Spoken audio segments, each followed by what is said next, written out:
Hola y bienvenidos a Derecho Global, el podcast donde analizaremos los temas más complejos del derecho internacional en un lenguaje claro, pero con profundidad técnica que requiere la materia. Soy Regina Pérez Alcaraz, estudiante de Derecho Internacional. En el episodio de hoy vamos a abordar un caso fascinante que combina dos áreas que, aunque parecen distantes, en la práctica están íntimamente relacionadas: las asociaciones internacionales y el arbitraje comercial internacional.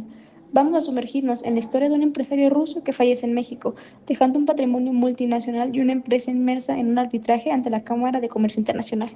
¿Alguna vez se han preguntado qué ocurre cuando una persona con bienes en varios países fallece? ¿Qué ley aplica? ¿Cómo se distribuyen sus bienes? ¿Y qué pasa si esa persona era dueña de una empresa que está en medio de un litigio internacional? Pues bien, hoy vamos a responder todas estas preguntas a través de un caso concreto. Mi objetivo hoy es explicarte de manera clara pero técnicamente fundamentada cómo el derecho internacional privado resuelve los conflictos de leyes en este tipo de situaciones y cómo la muerte de una persona puede afectar o no un procedimiento arbitral en curso. También vamos a ver tratados internacionales que son aplicables y recomendaciones que podemos hacer para evitar estos problemas a futuro. Así que si te interesa el derecho internacional, las asociaciones, el arbitraje comercial, este episodio es para ti. Para empezar, voy a presentarles el caso que vamos a analizar. Imaginen a una persona llamada Alexander Petrov.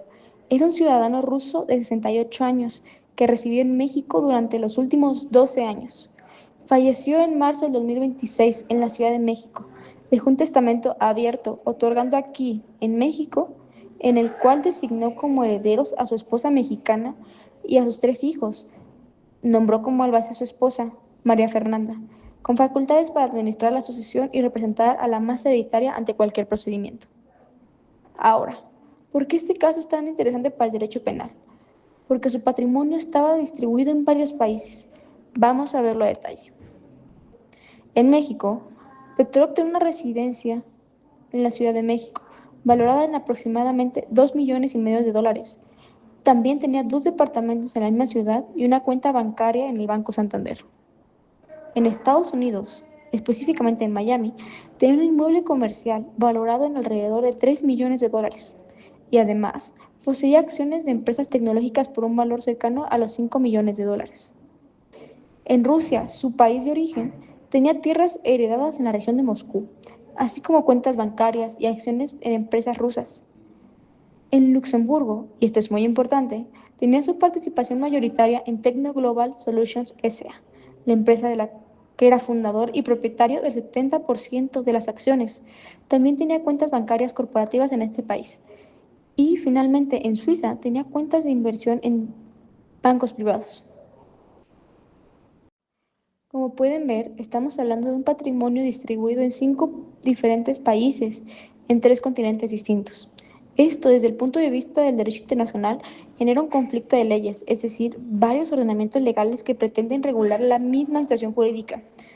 Pero esto no es todo. Además de este complejo patrimonio, Techno Global Solutions S.A. está inverso en un proceso de arbitraje comercial internacional ante la Cámara de Comercio Internacional con sede en París. La controversia es con una empresa estadounidense llamada Innovation Inc. por un monto de $15 millones.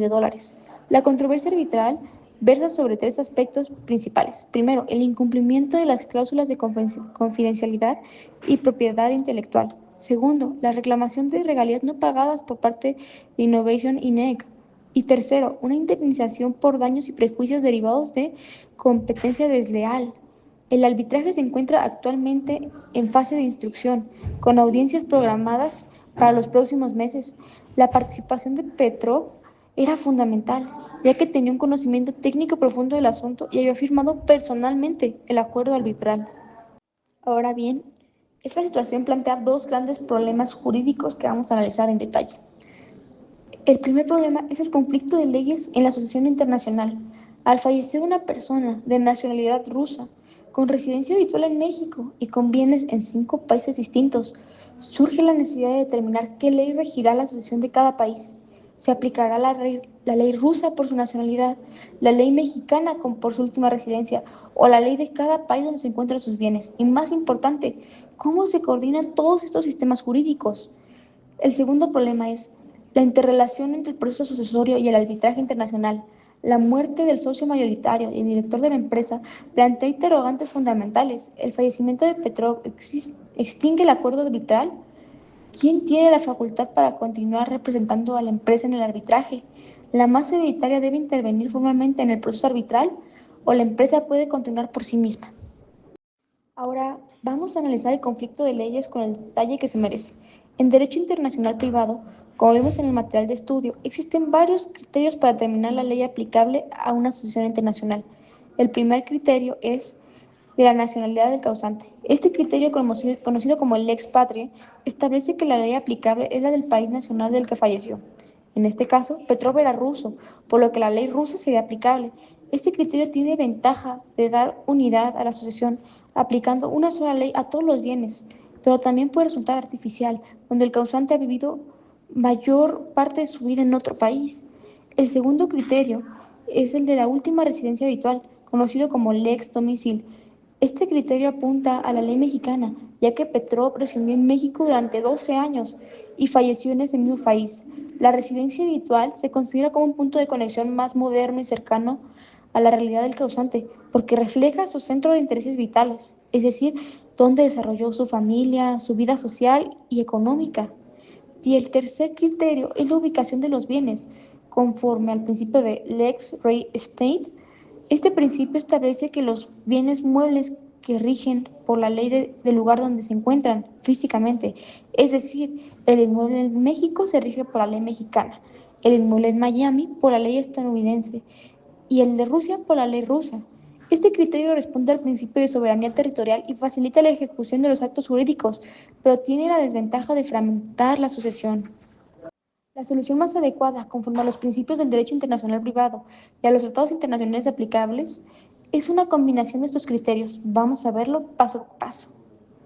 Para la validez y forma del testamento, aplicaremos la ley del lugar donde se otorgó, conforme al principio locus regim actum.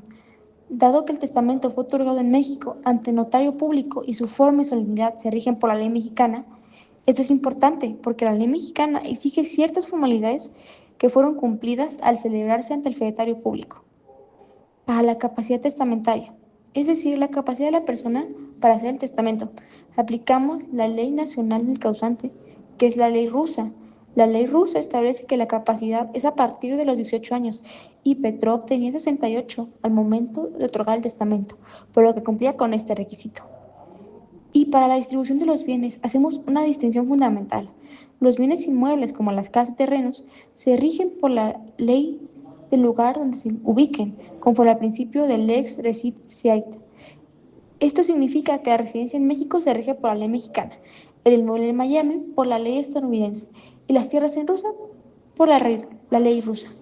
En cambio, los bienes muebles, como las cuentas bancarias, las acciones y las inversiones, se rigen por la ley del último domicilio o residencia habitual del causante, conforme al principio movia secum personam, que significa los bienes muebles siguen a la persona. En este caso, Petrov tenía su última residencia habitual en México, por lo que la ley mexicana se aplica a todos los bienes muebles, independientes del país donde se encuentren físicamente.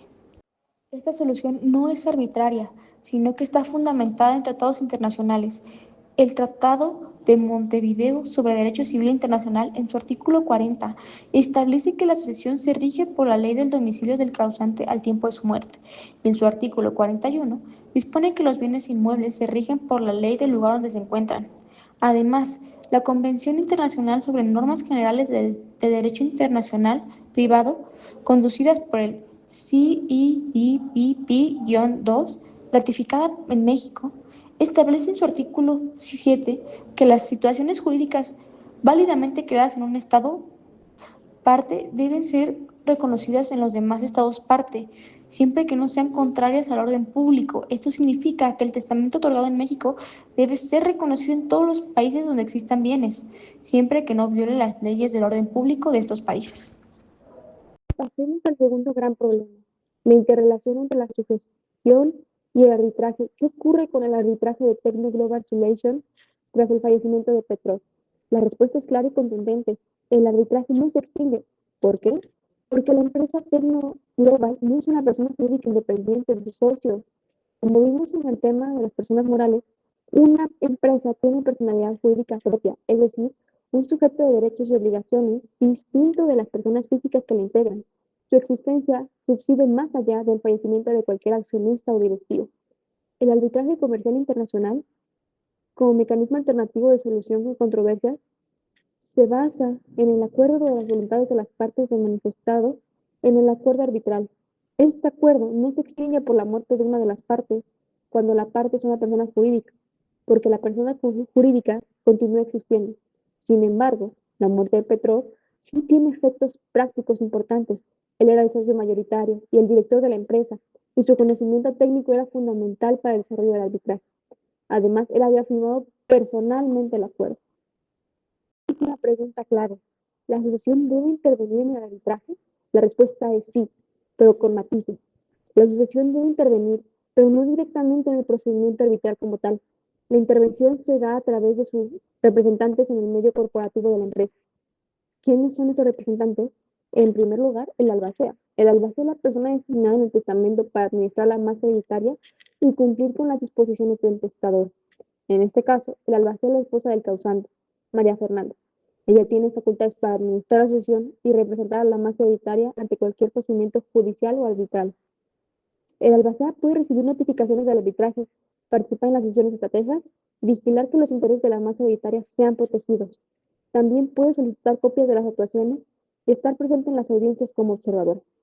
En segundo lugar, los herederos. Los herederos, al ser propietarios de las acciones de Tecno Global que pertenecían a Petrov, tienen la facultad de designar un representante en la junta de accionistas.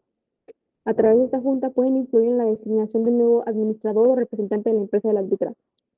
En tercer lugar, la propia empresa, Tecno Global Solution.